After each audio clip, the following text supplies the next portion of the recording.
Hello and welcome back to the Puncher's Chance podcast, and welcome to the preview show where we have a look at what's coming up this weekend. Of course, this weekend it is Jai Opetaia versus Sin Cara down under, and the Monte Carlo Matchroom card we get every single year. This year, Masoud, Peter McGrail, Johnny Fisher, Beatriz, Fereira's in a great fight.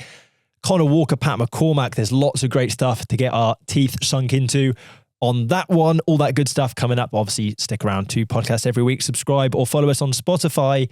Straight in to the action. And we're going to start off with talking about the man, the guy at the top of the cruiserweight division. Jake Paul. I'm joking. Of course, it is Jai Opetaia. Fighting another mandatory, holding on to that IBF belt, of course. I think if he had his way, he wouldn't be fighting these kind of fights. He'd be having bigger and better fights.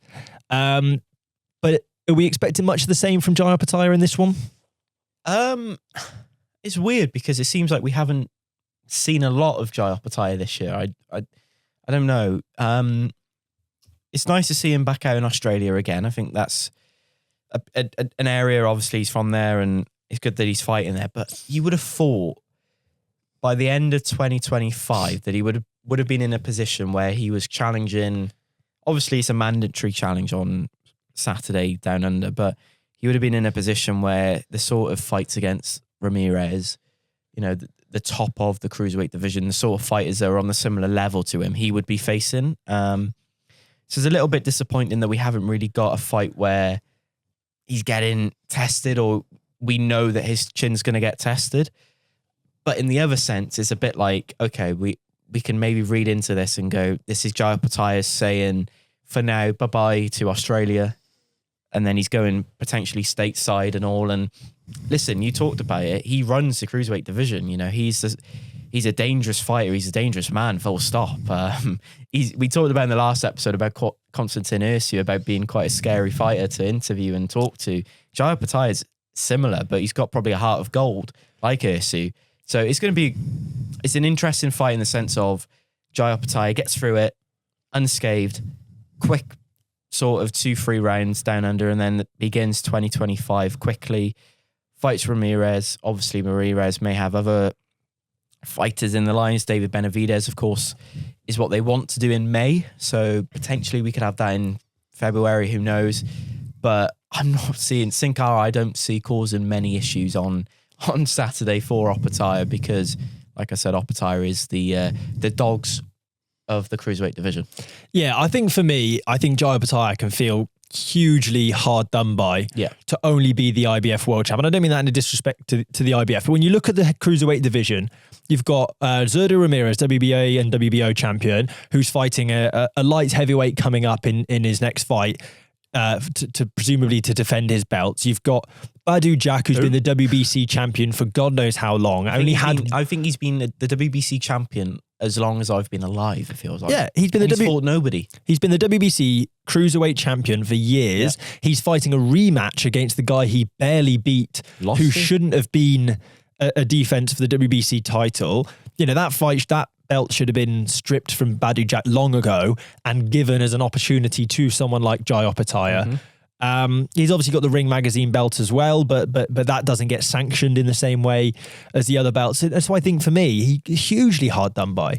You know, when you look at it, and he hasn't really had a good fight since the Maris Bradis fight. On paper, a good fight. It's been David Naika. It's been, I think, Squiu or something, the guy's name was in his last fight. You know, even you look in and around that, the guys he's been in there with, and no fault of his own, Ellis Zorro, he is a level above, and he's been knocking them out one by one after another, like dominoes. And eventually, Zurdo Ramirez, all the WBC need to pull their finger out and give Jai Opetaia the fight that he deserves, because it's a fight that makes the most sense, don't it? And for Jai Opetaia, it's mental that, you know, we just said that he's running the cruiserweight division, but he's only got one belt that's recognised, which is crazy because he's so good. And listen, on his day, no one beats him. Yeah, and even more frustratingly, style-wise, that Zurdo Ramirez fight is a cracker. Yeah. Like the punching, the output, the pressure of Zurdo Ramirez and then you combine that with a man who only needs to find one shot to put you on your back. It's a recipe for success. You know, will Zurdo Ramirez be too much? Will Jai Opetaia be able to find that fight? Will Jai Opetaia's power change Zurdo Ramirez's game plan? All of this. And it seems like we'll almost never find out because, you know, albeit I think the David Benavidez fight is an interesting fight. You shouldn't be fighting someone coming up a weight division. You know, it's the cruiserweight equivalent of Tank Davis fighting Lamont Roach Jr. Yeah. And he got found out for that fight. And then, you know, he nearly fought Jake Paul and he couldn't even get that fight. God, that's twice now you've mentioned Jake Paul's name in this podcast. Yeah, just ticking him off. Well, you know, all roads in the cruiserweight division. We nearly got a title for it now. Yeah, one more and we can get it in the title. No, yeah, disappointed for Jai Opetaia for all of the above reasons because I just really like the guy. And it's good that as much as it's probably a waste of time for him fighting this fight, it's probably good that he's getting out one more time before the end of the year. Staying active. Third fight this year. He can get on the front foot. Absolutely. Over to the Principality, not the stadium, just round the corner. I don't want to be going there anytime soon. The city of Monaco, Monte Carlo, where Matchroom always tend to put on a card. This time, they have built a little bit of a cracker for us on DAZN. Shabazz Masoud, Peter McGrail. Great fight for the EBU European. Beatriz Fereira versus Elif Turhan. Turhan, a massive power puncher. Beatriz Fereira, one of the most aggressive, powerful female fighters. Sean McComb fighting or defending his IBF European that he beat Ben Crocker for. A good fight. He's always in a good fight. Conor Walker, Pat McCormack, I think has the recipe to be one of the British fights of the year. And then Johnny Fisher coming back as well, a fighter that if he can get back to winning ways will be an exciting headliner in this country. Pick that apart. Pick your fights. Yeah, it's, well, wow, what can you say? The sort of, as much as it's a great card and, you know, it's sort of the card that would have made you want to fly out to Monaco to watch it live, you're also thinking about this card and thinking, God, imagine if that was in an arena of 5,000 people here in the UK. In the Copper Box or the York Hall. It would be incredible, wouldn't it? But you understand why Matchroom do it because of contracts and all that. Something that's mental. Everyone knows that Johnny Fisher is potentially one of my favourite fighters. I don't know if that's common knowledge. Potentially, yeah. As we press record on this podcast, he was fighting a guy, I believe... Herbert Matovu? Well, that's what you've got on your screen. Yeah. That's been changed as we speak. Uganda. So he's meant to be fighting a Ugandan fight. He's now fighting Ivan Balaus, who is 7-0 and is the second best heavyweight from Slovakia. Wow, that is some the claim. Czech Republic. So that is some claim. That is probably, out of all the fights you just asked me about, you know, talk me through the fights, highlight to me the fight to watch. That's probably it. You know, Johnny Fisher is not the second best heavyweight in Britain, but he's fighting someone that is in Slovakia. So keep your eye out for that. But no, I think when you think of all the great heavyweights as well, there's a couple, you know, obviously you think America, Ali, Foreman. When you think Slovakia, Ivan Balaz, great stuff. I'm excited for that. Yeah, well, let's hope that lives up to what we're building it up to be. But no, listen, the fight that I'm excited for, Shabazz Masoud, Peter McGrail. Peter McGrail, obviously, last time out against Reece Edwards, was meant to fight. Who was he meant to fight? I can't. Oh, it was. Was it Dennis McCann? It must have been because he failed. Yeah, he failed a drugs test, and Reece Edwards came in on very late notice. I think he was flying into Saudi Arabia, a bit like Martin Bakole that fight week. And Pete McGrail, in all honesty, didn't look great in that fight. I thought Reece Edwards on short notice was well worth more than his opponent. But Shabazz Masoud, his last fight, Liam Davis. Yeah, over a year ago now. Split decision. And for the IBO World. Very close fight. Great main event. Like I said, though, that heavyweight fight there, it's a pick of the bunch for me. Fair enough. It's second bottom of the five on my list, but you know, to each their own. Yeah, absolutely. Shabazz Masoud, like you say, impressive. You'd say on paper a bit of an upset against Liam Davis. To be able to win that fight for the IBO, has had over a year out of the ring now, which is disappointing. Is that through injury or is just? Yeah, I don't know actually. And then Peter McGrail, obviously, is only his last fight. You said Reece Edwards. That was quite a while ago.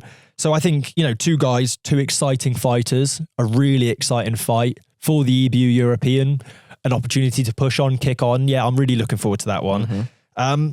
And then Conor Walker, Pat McCormack. Where did this come from? Yeah, it's one of those fights that I think nobody was asking for, but then everyone said thank you for when we were given it. It's brilliant. Conor Walker is always in a fight. He's always in every fight. No matter what, no matter how out of a fight you consider him to be, he's still in the fight. And he's proven that again and again. And then Pat McCormack is a guy whose amateur pedigree states he is a phenomenal fighter. The way he's proved himself so far in the pro ranks, injuries aside, has proved he is a great fighter. And the argument is he ready for an opponent like Conor Walker, or is Conor Walker's experience going to be too much? We'll find out, but I know damn sure it's going to be exciting along the way. It's the sort of thing with boxing that gets people talking about, right, who's going to be fighting who, and this sort of fight where it came around, you looked at it on that fight poster and you probably had to reload it because you probably couldn't believe what you were watching. This is a big step up for me for Pat McCormack. Obviously, last time out in Sunderland, main eventing in his, hopefully I got it this hometown, right, hometown, because obviously there's quite, as I learned when I said about Newcastle and all this, they don't like each other as a rugby fan. But no, listen, this is a big risk for Pat McCormack against Conor Walker, and you touched upon how dangerous, how I think for Walker, he's the sort of fan-friendly fighter that when you have a card like this put together, you need a fighter like Conor Walker on it, that you know what you get with him. You know, he's not the sort of fighter that's going to be, you know, sitting back. There's a question mark on how many rounds is in this fight. Hopefully it's a 10-rounder, because I think it's going to be a very fun 30-minute contest. And like I said, Pat McCormack, you got to give him props for taking this sort of fight, because Conor Walker in recent times, you know, you look Liam Taylor, Harry Scarf, Lewis Ritson as well, lost a lot. Lewis Crocker by a point or two, who's now an IBF world champion. Look at that. So fair play to Pat McCormack, and hopefully throughout the week he gets the credit that he deserves for taking this fight. Because it's a big risk. Yeah, and I think when you talk about particularly that Harry Scarf fight, the first the rounds until the stoppage came for Conor Walker, you were thinking this is one-way traffic. Harry Scarf is going to walk to victory, but then Conor Walker found that shot. He unleashed a barrage of shots and ended that fight. When you look at, you know, this Pat McCormack fight, without meaning any disrespect to Conor Walker, I absolutely expect Pat McCormack to have the better of the rounds, to be the more rounded technical boxer. But that doesn't mean he's going to win this fight against Conor Walker. He is always in a fight. I think that's what's so great about Conor Walker as a fighter, that he could be losing every single round on Saturday night, but he just needs that one shot. And he knows he's got that one shot. One of Ben's favourites as well, and he's not here to talk about it. Shameless. I do look over. And it's big gap in that side of the ring. Big gap. Because we don't need the settee. Yeah, true. Sorry, that was a bit. And then Beatriz Fereira versus Hearn. That's a great fight. Yes. Hearn is a powerful, big hitting, super lightweight, I believe. Beatriz Fereira, much the same. Beatriz Fereira, obviously the IBF world champ. Mm-hmm. One of the few female fighters who haven't jumped over to MVP. I'm really looking forward to this. I think this is going to be, you know, obviously a 10-rounder, 10 2-minute rounds. This is going to be a tasty little fight, I think. It is, and it's Ferreira's second time in Monaco fighting, I believe. So, fair play.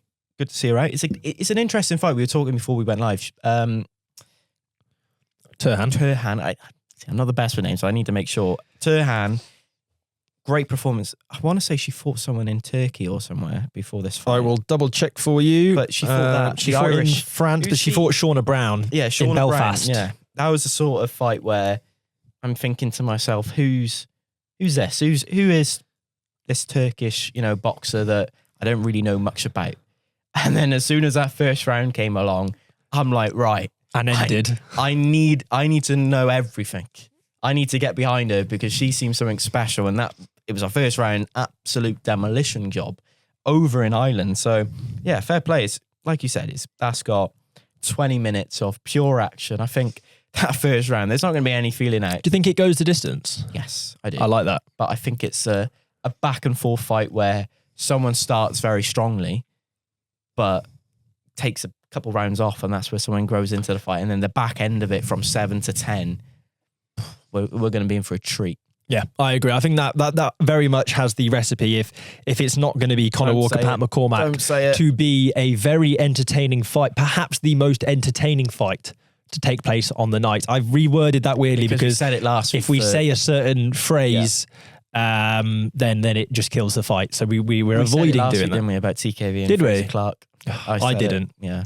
Well, that's you're to blame. So if you guys spend time watching that fight, then you know who to blame. This man. Fire the shots at me, but only call out Sam for boxing fights. Yeah, fair enough. That's all I ask for. Yeah, I can understand that. Lots of great fights, lots of interesting happenings on that one. We haven't gone into depth about Johnny Fisher's return yet, though. No, apart from just taking the mick that he's fighting. Go on, give me your Johnny Fisher sales pitch. Well, he needs a rebuild. Obviously, that was. Hold on, I was just trying to ad-libs, yeah. Build me up, like yeah. Just leave he me needs a rebuild, don't he? Obviously, that knockout loss to Dave Allen was brutal. Bosh. He's going to say this all the time, now, ain't he? Yes, Bosh. Okay, yeah, instead of yes, it's Bosh. So yeah, he needs to sort of fight against. Let's be honest, it's probably the first time everyone's seeing Ivan Balaz for the very first time, so you don't really know what he's going to bring. But for Fisher now, it's just all about getting that confidence back, and hopefully, we've seen it in the past when fighters have a knockout like he sustained, they're not the same fighter. So it'd be interesting to see how he comes forward in that fight, how he approaches it. And I feel looking at Balaz's record, 7 wins, no defeats, 5 knockouts.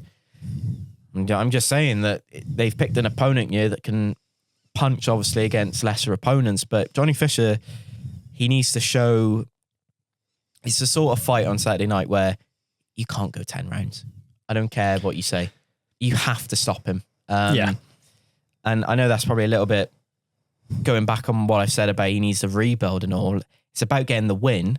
But I feel like for Johnny Fisher and the fan base and everything that he's been given, he needs to get the stoppage win. Yeah, I agree. And I think if he does get it... And that comes with pressure as well. After obviously...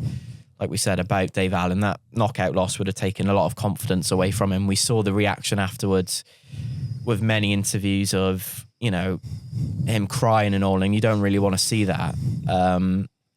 But yeah, I expect him to get the stoppage on Saturday night. I know we're going to go on to our predictions now, but he needs this fight, I think, on Saturday night just to get everyone back on track with him, because if he doesn't get it, or if he doesn't look impressive, I think Johnny Fisher's probably found he's probably going to go, what's the point, maybe, and question even further about that main event in at the Copper Box being a long, distant memory.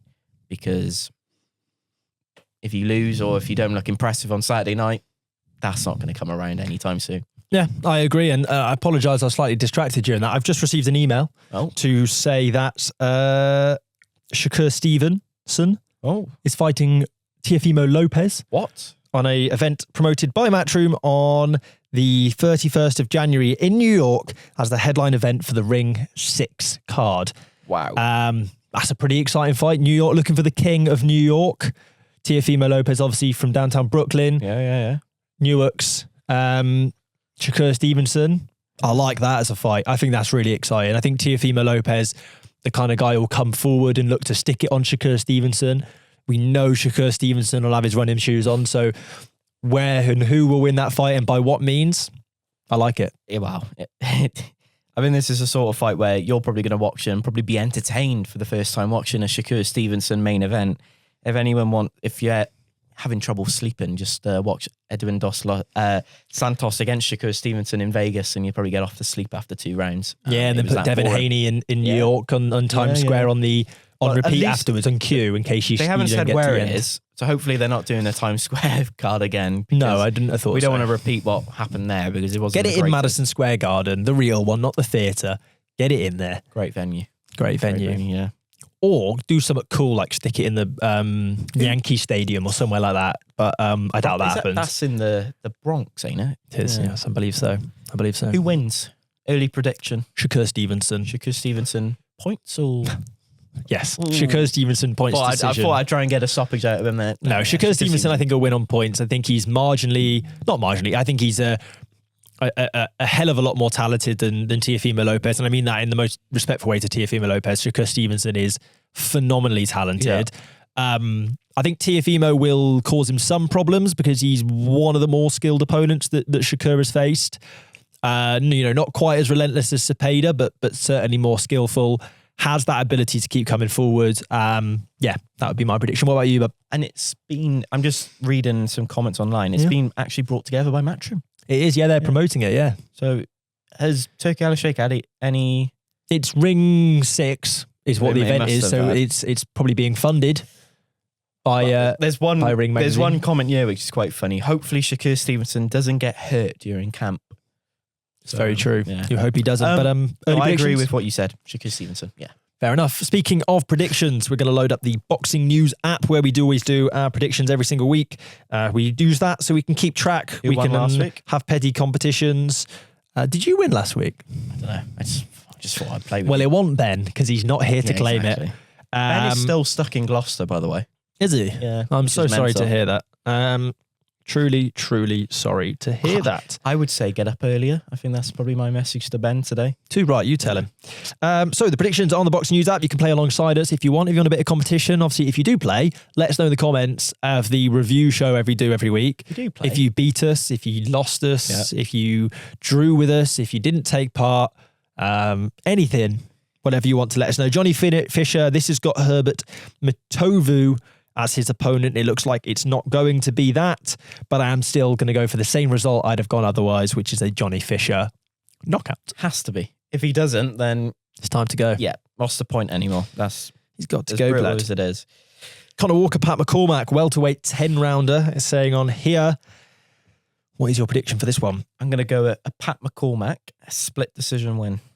A split decision. I think it's going to be close. How emphatic you've gone for that. I don't see Conor Walker getting stopped. Yeah. And I do see Pat McCormack winning this one. I think he will be just slightly too good. Hugo Mikalev versus Sean McComb. This is a Hugo guy from Monaco. Is he? Yeah. Hometown fighter. Play. I don't think he's going to be winning in his hometown. I think Sean McComb is going to pick up a points decision victory in this one. Beatriz, Fereira, Elif Nur, Hearn. You've kind of given your prediction on this one, but make it official. Fereira. Oh, I don't. I want Hearn to win. So I'm going to go Hearn points decision. Well, this will be the splitter. I've gone for a Beatriz Fereira. See, what you've done there is... Yeah. I've made it exciting. Yeah, but I've gone from my heart because I found this... Yeah. So and I've gone with my head, I've gone with my heart. I went for you did with Sam Noakes and look what happened. Too right. Robbed. No joke. Shabazz Masoud versus Peter McGrail, super bantamweight 12-round. Now this one is genuinely hard to pick. I'm gonna go for a Masoud points decision, but I'm not overwhelmingly comfortable with that. Peter McGrail points decision. Yeah. Fair enough. I think he's going to be a lot more. Well, he has to be improved from that Reece Edwards performance, and I think he will. And I think that could be just enough to beat Shabazz Masoud, who may lack a little bit of, well, probably will have a bit of ring rust, and he have to start quickly against Peter McGrail. So yeah, I've got it a close decision win. Though I wouldn't say split. No, I reckon at best it's an 8-4 at widest card, if not a 7-5. And I hope that all the fights on this card, bar Johnny Fisher, goes down to the wire. Yeah, interestingly, with that Shabazz Masoud Peter McGrail fight, I was having a look online, and Tony Bellew always has it 13 rounds up to Peter McGrail, which is interesting.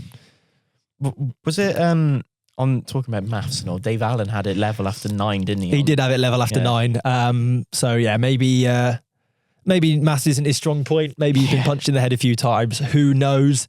But if you are sticking around and you're still here for the back end of this episode, thank you all for tuning in. If you did stick around to the end, you got the little, it's not going to be breaking news when you watch this episode, but it was breaking news when we recorded this. So how many magazines have we got left? We got enough. If you're sticking around, so if you're listening to this now, I'll pay for them. Don't worry. Okay, that's good.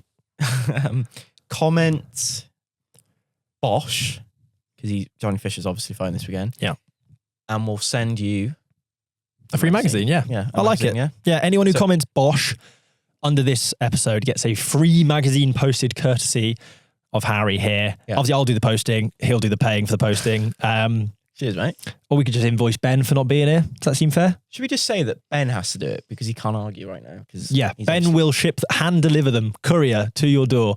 If you like the sound of that, stick around for new podcasts, 2 podcasts, and pretty much every single week when the calendar allows, all that good stuff. Obviously, content always on social media, TikTok, YouTube, all that good stuff. Thank you always for tuning in, and we'll see you all next week. Punches chance.